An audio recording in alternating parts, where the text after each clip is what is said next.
In a tense courtroom, a woman steps forward, the small cross around her neck gleaming under the harsh lights, a symbol of faith that seems harmless at first glance. Yet, it's the spark that ignites an unforeseen legal battle. She's not a judge, nor a lawyer. She is Karoline Leavitt, the youngest White House press secretary in history. And today she's not just defending her faith. She's about to plunge the entire legal system of Washington, D.C. into a crisis no one saw coming. Under the cold, unblinking gaze of the judge, in the eerie silence of the courtroom, Karoline stands firm. But when she's fined $500 just for wearing that small cross, a legal and societal storm erupts, threatening to shake even the most powerful of figures. Will she pay the price for her faith, or will she be the one to bring down a system that seemed untouchable? This is the story of a young woman standing strong amidst the storm, defeating a powerful judge, and leaving Washington in shock, a showdown between faith and power, justice and bias, one you won't want to miss. Step into an emotional journey where stories full of tension, emotion, and depth will keep your eyes glued to the screen. Everything in Karoline Leavitt's apartment reflected the perfection of a successful woman: a neatly made bed, books arranged in an orderly fashion, and a living space that was simple yet luxurious. At 27, Karoline was the youngest White House press secretary in history, and each day began with meticulous preparation, leaving no room for waste or mistakes. Her mornings passed in silence as she sat by the window, gazing out at the towering buildings of Washington, D.C., where each day brought new challenges and opportunities. This morning was no different. Karoline wore a dark business suit and a crisp white shirt, maintaining her usual professionalism and attention to detail.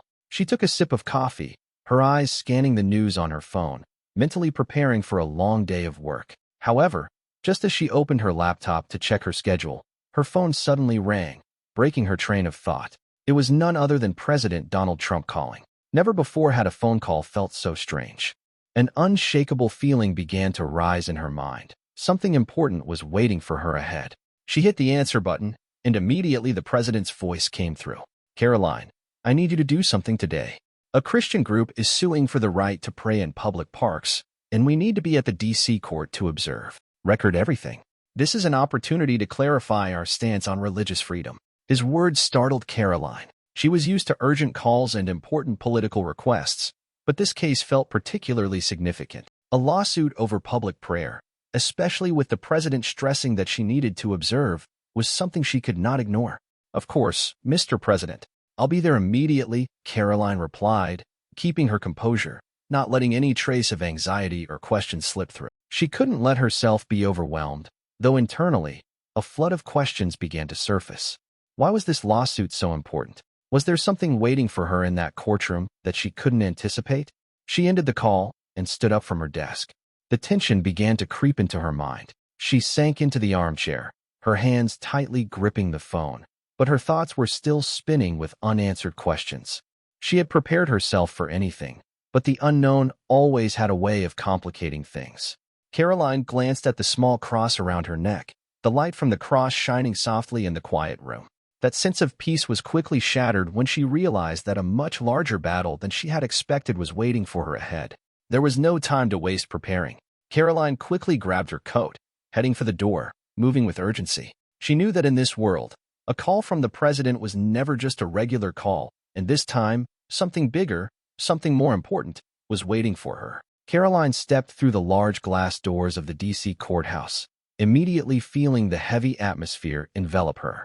The smell of aged wood, ink on legal documents, and the sound of shoes clacking against the cold stone floor all blended together, creating a space filled with tension. Standing in the midst of the crowded building, she couldn't help but feel the cramped energy of the smaller, mundane cases that were unfolding around her.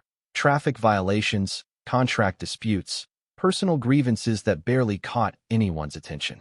However, with the sharp instincts of someone accustomed to handling urgent and complex situations, Karoline couldn't shake the growing sense of discomfort building within her. The small arguments in other courtrooms seemed like a typical part of the job, but this time she could feel a distinct difference in the air, a sense that something much larger was waiting. She walked into the waiting area, where ordinary-looking people sat around, some frowning, others sighing.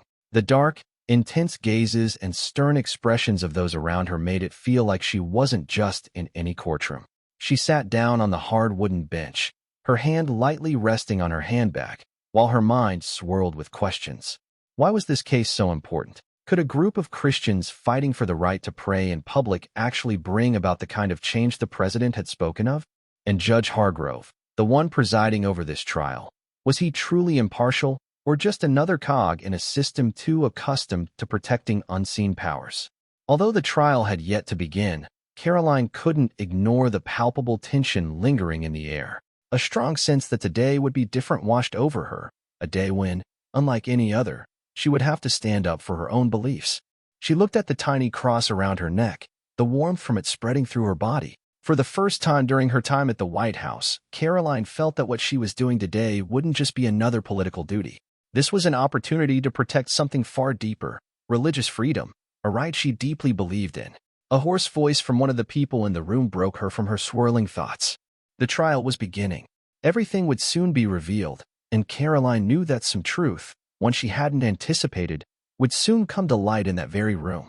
She stood up, adjusted her business suit, and walked toward the courtroom, an unsettling feeling rising in her chest, a feeling that today would be a turning point in her life. As soon as Judge Charles Hargrove entered the courtroom, the entire atmosphere seemed to freeze. All sounds around him ceased, and every pair of eyes turned to focus on him. Judge Hargrove, a man in his 60s, walked with unwavering confidence, the sound of his polished leather shoes echoing steadily on the hard tile floor. He wore a thick black robe, his salt and pepper hair combed back perfectly, and the metal-rimmed glasses perched on his nose seemed to conceal the sharpness in his eyes. His expression radiated arrogance, the air of a man accustomed to power, one who controlled everything around him. His gaze was as cold as if there was no room for mercy or compassion.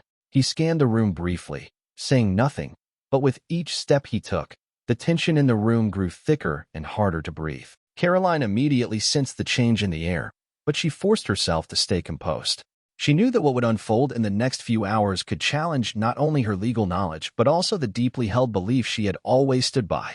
Hargrove stopped at his position behind the bench, raised his gavel, and slammed it down with a sharp sound that reverberated through the room. Everyone stood in unison, and as he sat down, not a soul dared to speak nor even move. "This trial will proceed quickly and efficiently," his voice rang out, strong and commanding, as if everything must bend to his will.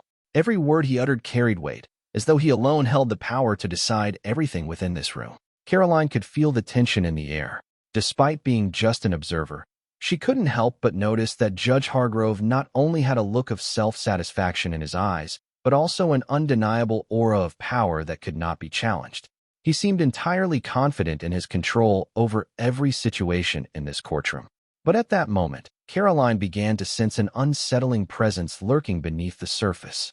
She wasn't just a casual observer today. She would face a man who didn't just control the courtroom, but might very well attempt to control her beliefs and her freedoms. She didn't know what would unfold in the next few minutes. But one thing was clear. This was the man who would test her patience and her faith. A chill crept up her spine as Judge Hargrove's gaze met hers, as if he had known of her presence from the start. There was no greeting, no acknowledgement, only a sharp local reminder that in this room, he was the only one with the power to decide.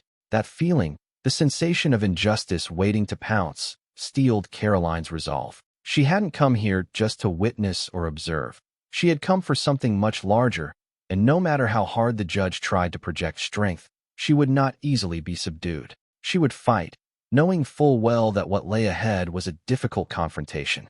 The courtroom gradually fell into silence as Judge Hargrove began to open the session. Karoline sat in the middle row, gripping her legal pad, ready to take note of any important details. Though her mind raced with questions about the lawsuit, she worked hard to maintain her composure, staying focused like a professional observer. Everything in the room proceeded in the familiar manner. A traffic violation, a contract dispute, cases that were nothing out of the ordinary, except for the murmurs and the regular sound of the judge's gavel. While these cases held no unusual significance, Karoline couldn't shake the tension slowly rising within her. This was the first trial she had observed that directly related to religious freedom, and she knew that something significant could be unfolding before her eyes. But then, something unexpected happened. As Judge Hargrove began the trial, his gaze suddenly lingered on the small cross Karoline wore around her neck, a subtle piece of jewelry gleaming under the courtroom lights. But to Hargrove, it seemed to be a provocation. "Miss Leavitt," his cold voice echoed, freezing the room in an instant, and everyone went silent. "I don't recall ever seeing a religious symbol in this courtroom before, and I'm certain it's not permitted here." Karoline could feel the tension in the air rise immediately. Every eye in the room was on her. Despite having mentally prepared for what might come, the direct criticism from Hargrove still caught her off guard. The judge wasn't just noticing her presence. He seemed to view the cross on her neck as a threat to the neutrality he considered necessary in the courtroom. Karoline fought to stay calm, but the pressure was undeniable. She exhaled deeply, reminding herself that she couldn't let this injustice shake her.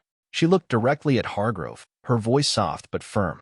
"Your Honor, this cross represents my right to religious freedom, protected by the First Amendment of the Constitution. I have violated no rules of this court." But before she could finish, Hargrove immediately cut her off, his voice turning reprimanding. "This is not the place to display personal faith. This courtroom is not a stage for religious symbols. You may leave and not return until you remove that thing." The judge's words hit Karoline like a blow to the mind. She could feel the blatant injustice in the air once again. She wasn't just an observer. She had become the target. His sharp rebuke was not just aimed at the cross, but at her freedom, a right she held as sacred and inviolable. The room fell silent. The unfamiliar gazes of those around her fixated on Karoline. Some looked shocked, while others seemed indifferent. But Karoline refused to let their stares weaken her resolve. She was ready to face this challenge. "Your Honor, I respectfully request to continue participating in this trial, as I have the right to defend my beliefs. And if any action is taken to violate my religious freedom, I will not hesitate to stand against it," Karoline said, her voice steady yet tinged with a growing anger. Judge Hargrove snorted, clearly irritated by her resistance. But he could do nothing except order the trial to continue. His eyes, however, remained full of challenge and discomfort. Karoline knew this was not just a personal dispute. It was a battle for freedom, for faith, and for fairness in a system that had long been shrouded by bias and power. In that moment, Karoline understood that she wasn't just standing up for herself. She was standing for all those who were threatened by the system, whose voices and rights had been silenced. And from that moment on, her fight had truly begun. As Judge Hargrove lifted the gavel once again, the courtroom fell into a tense silence. But this time, it wasn't the silence of justice, but the suffocating stillness of injustice about to unfold. His gaze was sharp as a knife, aimed directly at Karoline, as though she were an intruder, a contaminant defiling the space with her beliefs. "Miss Leavitt," Hargrove said, his voice dripping with contempt, as if addressing a misbehaving child, "your cross sits nothing but a blatant disrespect to justice. How could I allow someone like you, wearing a religious symbol like that, to sit in this courtroom without tarnishing everything around it?" His words reverberated through the room, cold and divisive, like a slap to Karoline's face. The people around her fell silent, their curious eyes focused on her. But Karoline could clearly sense that he wasn't just criticizing the cross. He was dismissing her as unworthy of being in that room simply because she dared to express her faith. A wave of anger surged within Karoline. She couldn't sit idly by and watch this injustice unfold without reacting. Without hesitation, she stood up, her eyes fixed firmly on Judge Hargrove, unshaken. "Your Honor," Karoline said, her voice cold and sharp like a knife's edge, "I don't need your permission to express my faith. You have no right to judge me simply because I wear a tiny religious symbol that harms no one in this room. If you think that cross is an offense, then it is your disrespect for my religious freedom that is truly condemnable." A heavy silence fell over the courtroom. People glanced nervously at each other, sensing the mounting tension, but no one dared speak. Judge Hargrove, his face flushed with anger, remained silent for a moment, as if trying to regain control. Then, finally, he snarled, gripping the gavel tightly as if to smash any resistance to pieces. "Fine," he declared, his voice dripping with sarcasm. "You dare disrespect this court, and now you'll pay the price for your actions. I find you $500 for contempt of court." His ruling was like a slap to Karoline's face. Her eyes widened in disbelief, unable to process what she had just heard. $500 for a tiny cross around her neck? She had never felt such blatant injustice before. A wave of fury surged within her, every cell in her body seeming to want to explode. "You're not just fining me for the cross," Karoline yelled, unable to hold back any longer. "You're fining me because you can't tolerate the presence of faith." This is not justice. This is an abuse of power. You have no right to control my beliefs, nor to judge me unfairly like this." The feeling of helplessness and outrage overwhelmed her. She stared at Judge Hargrove with a challenging gaze. This wasn't about a cross. This was about freedom, about defending the values she held dear. And Karoline knew that no matter how hard Hargrove tried to crush her faith, she would never back down. Karoline stood there, the anger rising like an unquenchable flame. Judge Hargrove's words still echoed in her mind like hammer strikes against her conscience and her faith. She could feel the tension spreading in the air, but she also knew that today was not a day for silence. This wasn't just a battle between a woman and a judge. This was a larger fight, a fight for religious freedom, for the values she had always cherished. Every word from Hargrove carried with it blatant bias. He wasn't just condemning the cross around her neck. He was treating it as a threat, as a deliberate provocation. And Karoline realized then that Hargrove was not just a neutral judge working within the bounds of law. He was a man full of prejudice, willing to disregard all principles of justice when confronted with beliefs that differed from his own.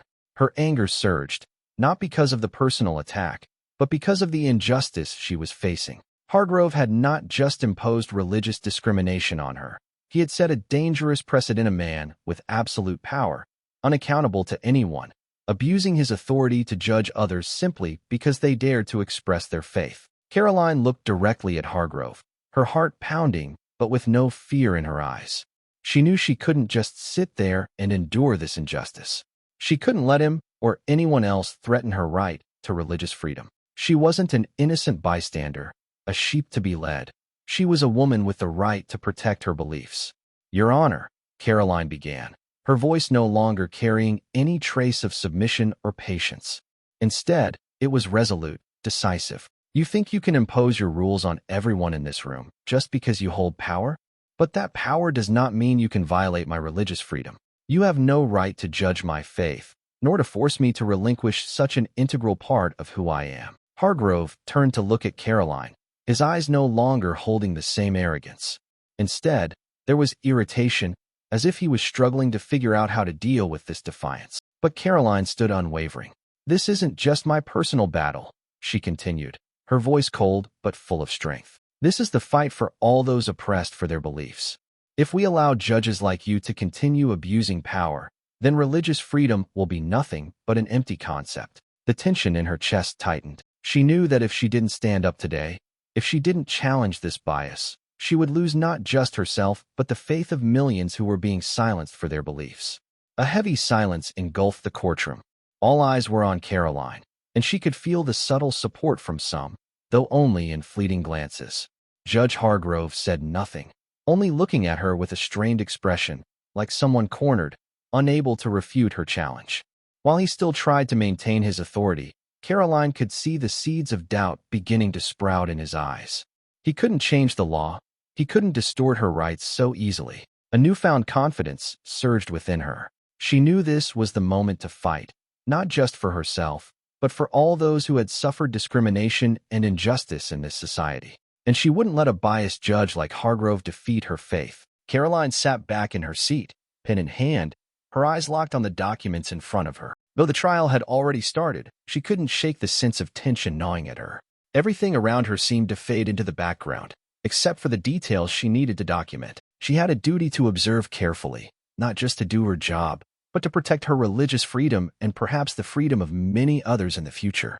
She took notes with intense focus, but as the moments passed, Karoline couldn't ignore the oddities unfolding in the courtroom. Specifically, she began to notice the attire of some of the people present, people she hadn't paid attention to before.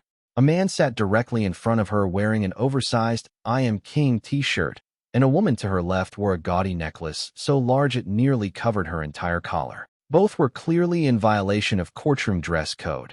Graphic t-shirts were inappropriate, and the jewelry was overly flashy. Yet, instead of being reprimanded or penalized, they sat there comfortably, unaffected by any attention. In fact, Judge Hargrove didn't even glance their way. That image was enough to make Karoline's mind race with thoughts of the blatant bias happening right before her eyes. Her anger began to bubble up inside. These individuals, despite their clear violations, weren't even called out. Yet here she was, punished with a $500 fine for contempt of court over a tiny cross around her neck. The injustice was overwhelming, and Karoline couldn't stay silent while those who blatantly broke the rules were protected, while she was treated like a criminal for a religious symbol that harmed no one. Her fury grew stronger. She didn't just feel personally insulted. She realized that this was no longer a personal fight. This was a fight for justice, for those who couldn't speak up, for those who were oppressed simply because they dared to express their faith. And Karoline knew that if she didn't act now, these injustices would continue unchecked. The determination inside her began to build. Karoline wasn't just standing up to protect herself. She was standing for all those who had suffered the same injustice in this system. She needed evidence, not just of Hargrove's bias, but also of how he had overlooked the clear violations of others in the courtroom. As the trial continued, Karoline could feel the tension building in every corner of the room. The courtroom seemed to morph into a canvas of injustice, and Karoline felt herself standing at the center of it all, like the only one brave enough to face this darkness. The clear rules that Judge Hargrove continually ignored, the blatant bias he displayed, all of it was unfolding right before her eyes. Her anger swelled within her, but this time she wasn't going to let her emotions control her. She needed to act. She needed evidence, undeniable proof of the injustice and bias that Judge Hargrove was displaying. With a look of determination, Karoline quietly pulled her phone from her bag, carefully lifting it under the table, trying to keep the action undetected. She couldn't let this moment pass without being recorded. This was her only chance to expose the true nature of Hargrove. Although she knew filming in court was against the rules, she understood that without it, everything happening today would remain just words. She started recording, keeping her eyes focused on the events unfolding at the bench. First, the sound of Hargrove's gavel striking, followed by the sharp criticism he directed at Karoline. She quietly captured the moment when the judge scorned the cross around her neck, recording his cold stare and the mocking tone in his every word. "You think you can come in here with that religious symbol and not draw attention?" Hargrove sneered. "This court is a place of fairness, not a place to showcase personal beliefs. You can leave and take that off, or you'll face punishment." Hargrove's words only heightened Karoline's tension, but they also served as motivation to continue capturing every moment. Each of the judge's remarks, every expression, were pieces of evidence she needed to turn the case around. Karoline knew she was doing the right thing, though she couldn't help but worry about Hargrove's reaction when he realized she was recording. But she couldn't stop now. With her hands slightly trembling, Karoline kept recording, her attention fully on the judge and the people around her. She began documenting moments when Hargrove unfairly targeted her, all while completely ignoring the clear violations of others in the courtroom. She recorded the man wearing the "I Am King" t-shirt and the woman with the oversized, flashy necklace, both of whom were not called out by the judge despite their clear violations of the dress code. This footage, Karoline knew, would be the key to changing everything. It wasn't just a regular video. It was irrefutable, direct evidence of the bias and injustice Hargrove was imposing. What she was doing wasn't just for herself. It was for everyone who had been, was, or would be treated unfairly for their beliefs. Karoline sighed, slipped her phone back into her bag, and looked up at Judge Hargrove. She knew that this was just the beginning, but from this moment forward, she held a powerful weapon in her hands, living proof of the injustice she was going to bring to light. With the phone containing the crucial footage, Karoline felt the tension in her body. Though the anger still simmered inside, she couldn't help but feel a sense of pride. These videos would be undeniable evidence of the bias and abuse of power that Judge Hargrove had displayed. She hadn't just recorded a personal act. She had captured a grave violation of her religious freedom, a right she knew she had to protect. Each frame was clear, from the judge's sharp gaze as he criticized the cross around her neck to the sarcastic remarks he made toward her. But what upset Karoline the most was the sheer unfairness she had to endure while others, like the man wearing the "I Am King" t-shirt or the woman with the oversized necklace, clearly violated the dress code. There had been no reprimand, no criticism from Judge Hargrove. Karoline paused for a moment, asking herself, how could a judge overlook such blatant violations while pouring all his disdain onto a tiny cross? This wasn't just a lack of fairness. This was an abuse of power, and she couldn't allow it to continue. The evidence in her hands confirmed what she had felt from the beginning. Hargrove wasn't just an unfair judge. He was using his power to impose his personal views on justice. But this wasn't a victory for Karoline. She knew that simply having evidence didn't automatically change anything. She needed to confront this injustice publicly. The anger within her began to rise again, but she knew that this moment wasn't for an outburst. She had been through tense situations before, but this time she had to act strategically. Patience was key. She needed to be well prepared before confronting this injustice once more.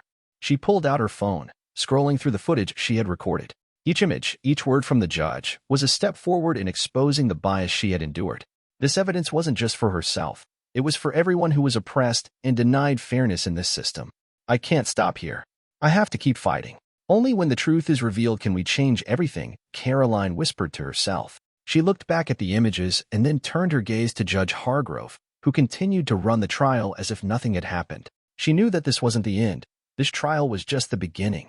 She would bring this evidence to light, not only to defend her beliefs, but also to protect the rights of all those who had been treated unjustly. She stood up without hesitation. It was time to take action.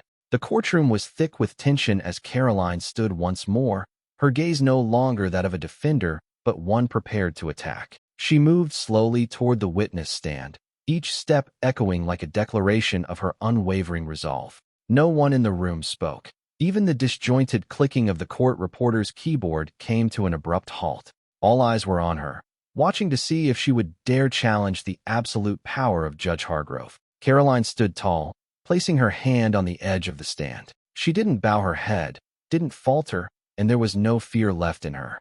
"Your Honor," she began, her voice clear and calm. "I'm not here to ask for forgiveness. I stand here because I refuse to bow down to the blatant bias and abuse of power that is taking place in this very room." A few murmurs rose from behind her. Hargrove remained still, his eyes narrowing behind his metal-rimmed glasses, though there was a hint of discomfort flickering across his face. This was something he hadn't expected. This young woman he intended to intimidate now facing him not with tears, but with precision and cold logic. Karoline pointed toward her neck, where the small silver cross glinted under the courtroom lights. "You stated that this symbol is an offense to justice. But I ask you, where in the rules of this court does it prohibit wearing a simple, silent religious symbol?" Hargrove paused. He shifted in his chair, as if the weight of his robe had become too much to bear. No one had ever questioned him like this before. No one had ever dared to ask a judge for proof, especially not right in his own courtroom.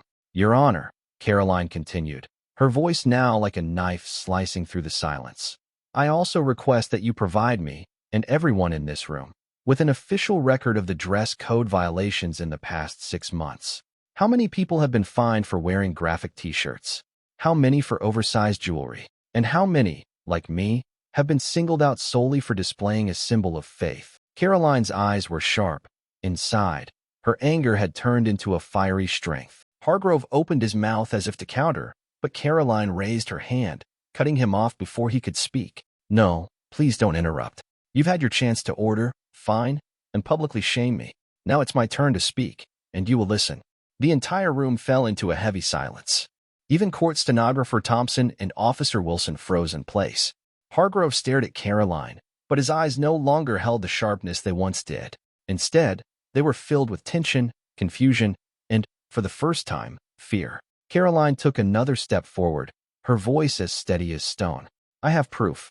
I recorded this trial, the words you said, the moments when you overlooked violations by others but focused solely on me. And if you think I will let this go for a petty fine, then I'm sorry. You're underestimating me and underestimating the Constitution." A soft murmur came from the back row. Someone nodded quietly, then another person. The atmosphere in the room shifted. The fear of power was gone. It was now the witness of a dramatic reversal. Hargrove struck his gavel lightly against the bench, but the sound had lost its authority. He cleared his throat, trying to regain control. "I will review this." Karoline did not back down. "No, Your Honor. This isn't a matter of reviewing. This is about justice and truth." For the first time in more than 30 years as a judge, Hargrove found himself no longer commanding the stage. He was no longer the one presiding over the trial. He was the one being judged by silence, by gazes, by reason, and by the raw truth from a young woman with a tiny cross around her neck. Karoline took a deep breath. She knew this was just the first step, but from this moment forward, she had turned injustice into a charge, and Judge Hargrove, with all his arrogance and pride, was for the first time speechless. The air in the courtroom was thick, almost palpable, as if it could be sliced into pieces. Judge Charles Hargrove's face had turned pale, his eyes avoiding hers, his hand gripping the gavel, but it no longer held the weight to strike. He cleared his throat, trying to maintain the authority of a man presiding over the trial, but each word seemed to choke in his throat, strangled by the confusion and discomfort he was trying to hide. Miss Leavitt, the court will acknowledge your remarks. However, I still stand by my decision to fine you for failing to maintain the neutral space of this courtroom. Hargrove stammered, his hand tightening on the edge of the bench, his voice trailing off in embarrassment. Karoline didn't move. Her gaze was razor-sharp, no longer filled with anger, but with the cold resolve of a woman who had fully understood the power play unfolding before her. She took another step forward, no longer defensive, no longer soft-spoken, only words that struck like thunder, reverberating through every corner of the room. "No, Your Honor," she said, each word as firm as nails being hammered into place. "I don't need you to acknowledge me. I'm not here to ask for any mercy. I'm here to make one thing clear. What you did today is not just a wrongful judgment. It is an outright violation of personal freedoms. You didn't just defame me. You've abused your position as judge to impose your personal biases on justice, and that cannot be forgiven." The room went still. Court reporter Thompson sat frozen, her fingers pausing on the keyboard. Court officer James Wilson leaned against the wall, arms crossed, his gaze thoughtful. The man wearing the "I Am King" t-shirt slightly tilted his head forward as though witnessing something far beyond a regular trial. Karoline didn't stop. "You can continue to uphold that $500 fine. I don't care about money, but I demand that you face the truth, that your actions today were not that of an impartial judge, but of a man using the law to suppress faith." Hargrove's face flushed with anger. His lips moved as if to respond, but no words came out. He knew, and everyone in that room knew, that Karoline was right. "And if you cannot acknowledge that," Karoline lowered her voice, but it was no less sharp, "I will let the nation acknowledge it for you. I will release the footage. I will report this to the White House, and I will file a complaint with the Judiciary Committee. And trust me, Your Honor, when this story comes to light, you won't just lose your position, you'll face the contempt of an entire generation." Her final words rang like a clarion call. Hargrove slumped in his seat, his eyes fixed on the table in front of him. He had nothing left to say. His power, the power he had once wielded to crush the powerless, was now being exposed by a young woman with a small symbol of faith. She stepped back, her eyes never leaving him. "I'm not asking for forgiveness. I'm asking for the truth. And if you cannot speak it, I will speak it for you." Outside, the rain began to fall, but inside the courtroom, the air was electric, charged with anticipation. This was no longer an ordinary trial. It was the beginning of a revolution, a final warning. And Karoline Leavitt, a 27-year-old woman, had just struck the first blow against the wall of power that had seemed untouchable. The courtroom was holding its breath after Karoline's final words, but outside the cold walls of the D.C. courthouse, an undercurrent was starting to transform into a storm. No one had expected that what seemed like a small personal trial would ignite a national crisis. And at its center was a young woman with a small cross around her neck and unwavering determination in her heart. As Karoline stepped away from the witness stand, a solitary clap rang out from the back row. It was the man wearing the "I Am King" t-shirt, a hesitant yet defiant clap. Then another person stood up, and another. The entire room seemed to awaken from the daze. Judge Hargrove remained frozen in his seat, his face ashen, his gaze foggy, as though he was no longer the one commanding the courtroom, but was instead being swept up in the very storm he had created. Outside the courthouse, as Karoline walked out with steady steps and an unshaken face, she had no idea that her actions had already reached far beyond the courtroom. A young reporter from a local station, who had received a secret tip from court reporter Thompson, was standing just by the curb, camera already on. "Are you the one fined for wearing a cross?" he asked quickly. Karoline nodded simply. "I wasn't fined for the cross," she responded. "I was fined for daring to believe in what's right while standing amidst a broken system." That statement, only seconds long, was captured on camera, but within an hour, it had spread across social media. The hashtag #CrossingCourt began trending on Twitter, and soon after on Facebook, TikTok, and YouTube. Hidden footage from the trial, showing Hargrove mocking the cross while allowing others to violate dress code without reprimand, spread like wildfire. In less than 24 hours, It garnered over 10 million views. Religious freedom advocacy groups, from local churches to national human rights organizations, began posting statements in support of Karoline. Across states, from Texas to Ohio, people wearing crosses shared photos with the caption, "If she's fined, so am I." At the White House, President Trump's communications advisor received the audio and video recording Karoline had sent. "We have to act now," he said in an emergency meeting. "She's not just a spokesperson. She's just opened up the perfect media front. This is an opportunity for us to show that our side will never back down to abuses of power." Trump himself tweeted, "Karoline Leavitt, a warrior of faith, a legal genius. No one can fine Americans for their faith. Judge Hargrove, now it's your turn to be judged." The tweet reached 1 million shares in 3 hours. Meanwhile, law schools across the nation discussed the case as a prime example of judicial overreach. National news outlets ran continuous coverage. People who had been penalized for religious symbols began sharing their stories. Most of them had one thing in common: Judge Charles Hargrove. An internal investigation by the D.C. Judicial Committee was launched after receiving hundreds of complaints within 48 hours. Cases showing signs of bias from Judge Hargrove over the past 12 years were being reopened. Files once thought buried were being unearthed. Each ruling previously considered procedural, now under scrutiny. Karoline received thousands of messages from lawyers, students, religious followers, even those who had once stayed silent out of fear. An elderly woman wrote, "I used to take off my rosary when entering court, afraid I'd be fined. Today I wear it again, thanks to you." She read those words in silence, her heart heavy but also light with pride. She had never imagined that with a single act of resolve, she could spark such a social movement. She was no longer alone, and most importantly, she knew this was just the beginning. A crisis had erupted, but it was also the necessary cleansing, and she would not back down. A few hours after Karoline left the courthouse, the silence that followed was broken by an explosion not from a bomb, but from the deafening roar of the media. What began as a minor controversy spiraled into a full-scale media storm that would dominate every headline, every channel, every social media feed for days to come. Fox News wasted no time in running a massive headline across their screen: "White House press secretary fined for wearing a cross, courtroom chaos."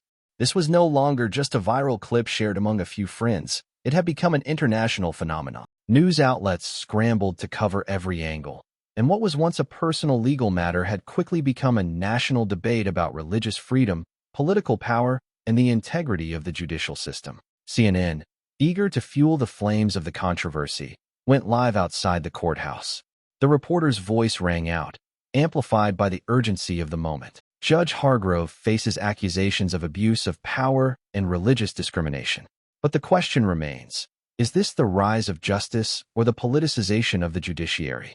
With each passing hour, new clips emerged, fueling the fire even further. The story was no longer confined to just one courtroom.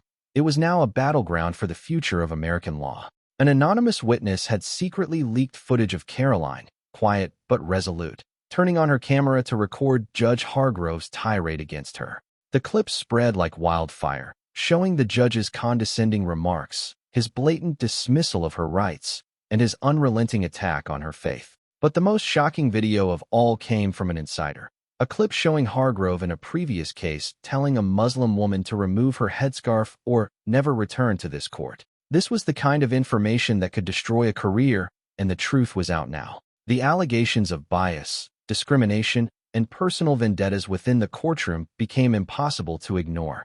The internet exploded. Platforms like Twitter and Facebook buzzed nonstop with conversations and debates. But it wasn't just the hashtag crossing court anymore. The public had splintered into factions, and now it was an all-out war between opposing sides. Secular groups organized their own campaigns under the slogan, "The court is not a church." Their message was clear: the judicial system needed to remain neutral and devoid of religious influence. They pushed for separation, for secularism, and for an end to what they saw as an ideological crusade disguised as a legal battle. Conservative Christian groups, on the other hand, fired back with their own powerful messaging. The New York Post ran a dramatic cover photo of a cross, its shadow casting a long silhouette, with the words, "Will you choose silence or faith?" The battle lines were drawn. On one side, those who championed secularism, and on the other, Those who believed the fight for religious freedom was more critical than ever. Karoline had unintentionally sparked this global debate, a conversation that reached beyond the walls of the courtroom and permeated the entire nation.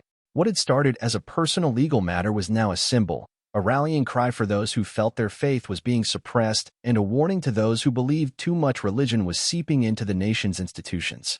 The media storm only escalated with each passing day. New footage, new interviews, new opinions surfaced. The issue became far more than the original case. It became a nationwide referendum on how the country viewed religious expression in public spaces, particularly in its most hallowed institutions, the courtroom. For Karoline, the whirlwind was both thrilling and terrifying.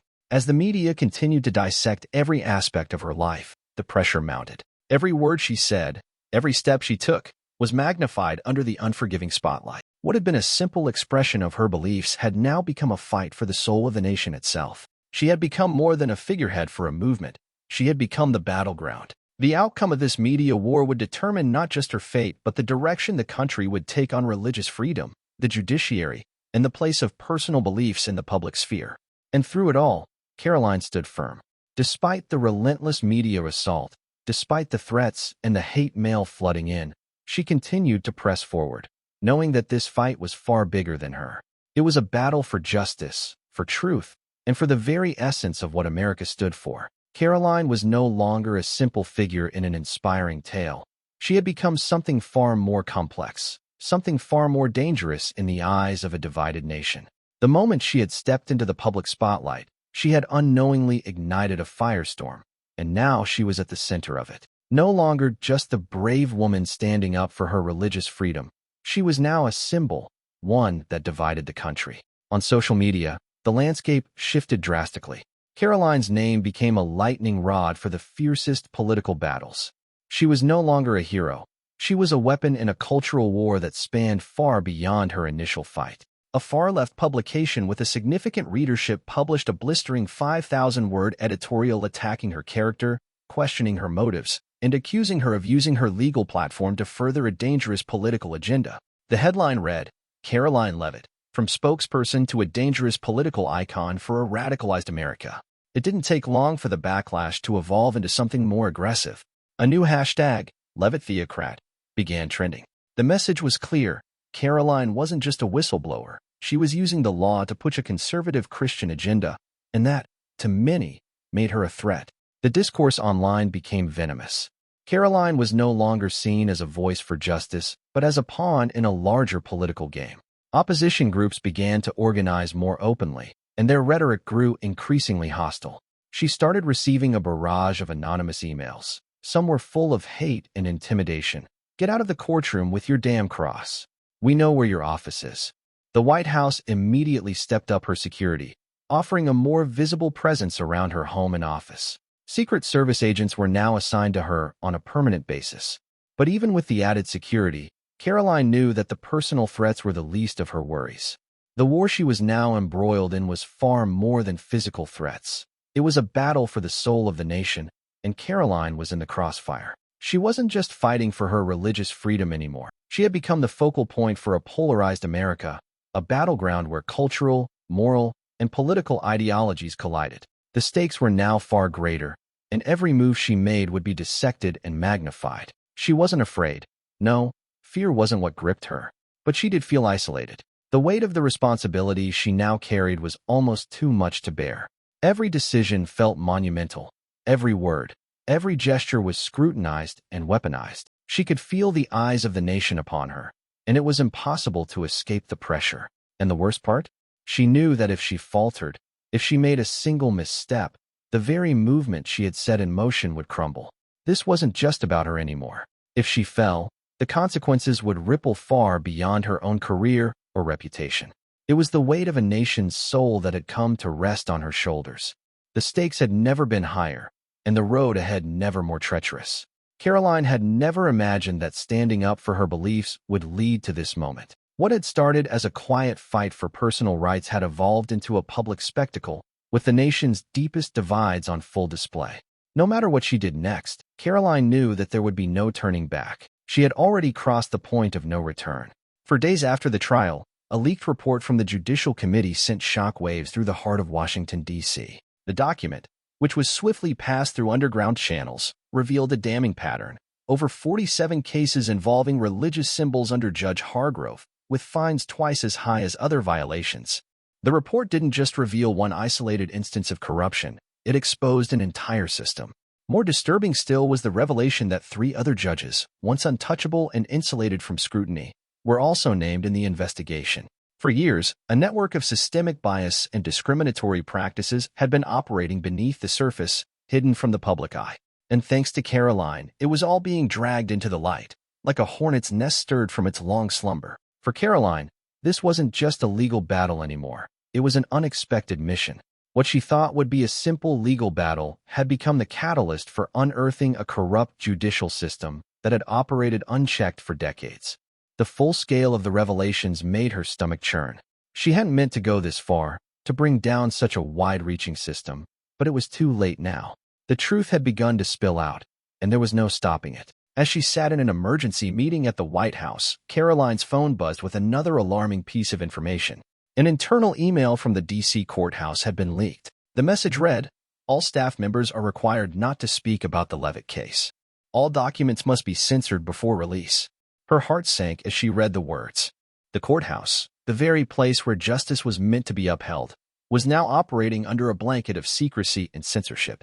The investigation had taken a darker turn, no longer just about Hargrove, but about the cover-up of years' worth of misconduct and corruption within the very institution that was meant to serve the people. Karoline glanced up at the bulletin board in the room. Her gaze fell on the picture of Judge Hargrove, his face crossed out in red, with the chilling words beneath. "Is he the only one?" She froze. A question that had seemed innocuous, almost rhetorical, was now the key to unlocking the full extent of the rot festering within the D.C. judiciary. This wasn't just about a corrupt judge anymore. It was about a system that had allowed this to thrive, a system that had turned a blind eye for far too long, covering up one judge's abuses to protect the many others who were equally culpable. Karoline's thoughts raced as she sat back in her chair, the weight of it all sinking in. There was no longer any doubt. This was no longer a fight between Karoline and Judge Hargrove. It was no longer about a single fine, a single act of injustice. This had become a battle against an entire system, a corrupt and broken institution that had entrenched itself in Washington, untouchable, untamed. She had opened the door to something far bigger than she had ever anticipated, and she knew that what lay ahead was a storm that could destroy everything in its path. The very thing Karoline had hoped to fight, an unjust system, was now threatening to consume her, and the stakes had never been higher. But she also knew something else. It was too late to back down now. This wasn't just about one case anymore. This was about exposing the very heart of injustice and working to rebuild something better in its place. The battle was no longer just hers. It was now one for the future of the entire nation. The morning of the 5th day after the trial, the atmosphere in the D.C. courthouse felt as if it were being split into pieces by the tense gazes and hurried footsteps of those inside. The media had set up camp outside, broadcasting live every hour, every minute. Inside the cold hallways, whispers weren't about the law, they were about the collapse. The D.C. Judicial Committee had launched an unprecedented special investigation. At the helm was Linda Martinez, a veteran investigator who had once taken down a scandal at the Prince George County Courthouse. This time, she brought with her an independent team of experts with access to every scrap of documentation spanning 15 years of Hargrove's rulings. It didn't take long. Within just 36 hours, the investigation team unearthed over 40 suspicious rulings. Many of them involved excessively harsh penalties for people wearing religious symbols, while other violations, much more egregious, were either overlooked or dismissed. The media erupted. Is the judiciary being manipulated by bias? Judgment no longer impartial. Time for a purge. But what shocked the public even more was the revelation that Hargrove wasn't acting alone. For other judges were identified as having exhibited similar behavior. One of them had even directly dismissed a lawsuit filed by a Muslim woman for disrupting the courtroom by wearing a hijab. The public's fury was palpable. Activists flooded the streets in protests across 12 states, brandishing signs that read, "Justice has no color, no religion, but it must have conscience." The ripple effect of Karoline's stand spread like wildfire. She had not only challenged one man's abuse of power, she had sparked a nationwide reckoning. The system was starting to crumble under the weight of its own flaws, and Karoline knew this was just the beginning. She watched the news silently, detached. Her triumph wasn't one of celebration. She knew this wasn't a victory. This was a reckoning, a cleansing. She had ignited a fire that could either forge a new system or burn everything down.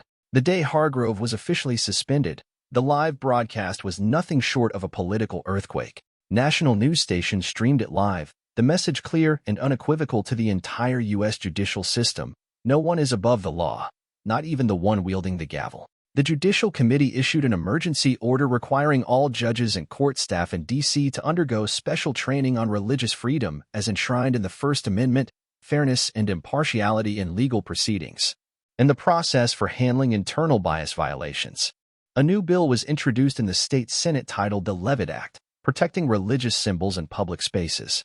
Texas, Florida, and North Carolina quickly proposed similar laws, triggering a nationwide reform in judicial culture. This wasn't just a ripple, it was a tidal wave of change sweeping across the country. At the White House, Karoline received a call from the president's legal advisor. "Karoline, we're witnessing a turning point. You've done more than shake the courts. You're reshaping how America understands freedom. This is a defining moment for the nation." Karoline nodded, her eyes drifting toward the window where the American flag fluttered in the cold winter air. In her heart, there was no more rage, only an unwavering belief that justice was possible, as long as someone was willing to fight for it. 2 weeks later, Karoline stood on stage at Georgetown University for a seminar titled Justice and Freedom, From Silence to Change. Over 2,000 students rose to their feet in applause when she walked onto the stage. The silver cross was still nestled on her navy blazer, not as a gesture to impress, but as a reminder of the profound power of symbols when aligned with righteousness. She began her speech not with thanks, but with a question: how many people in this room have ever stayed silent because they were afraid of being punished for their personal beliefs? Dozens of hands shot up.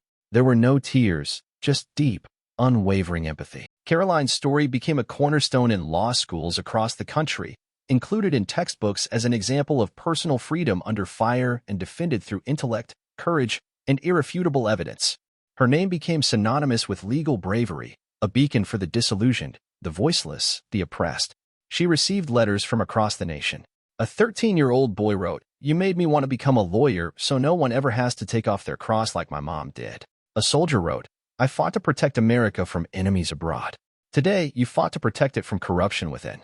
At the D.C. courthouse, a new plaque was placed in the lobby. "Justice is for all, not excluding faith." And in her small office at the White House, Karoline quietly framed a copy of the $500 fine receipt, not as a wound, but as a badge of honor, a constant reminder that on an ordinary day, with a single act of resolve, one person could shake the very foundations of a system that had long been unchecked. Karoline had become something much larger than she had ever imagined. She was no longer a mere spokesperson. She was a force of change, a living testament to the power of standing up for what is right, no matter the cost. The battle had been long, and there were still challenges ahead, but Karoline Leavitt had already changed the game, and her journey was only just beginning. For months after Judge Charles Hargrove's suspension and the wide-reaching judicial reforms were set in motion, a strange and unfamiliar silence enveloped the D.C. courthouse. But this silence wasn't one born of fear. It wasn't the deadening silence that once seemed to choke the very life out of the room. No, this silence was a calm, steady peace built on a new foundation: transparency, fairness, and conscience. In the courtroom that had once been a battleground for injustice, where Hargrove's harsh voice had echoed through the air, now came a new decree read aloud each morning before the trials began. Justice does not come from silence, but from respect for humanity, regardless of faith, skin color, or voice.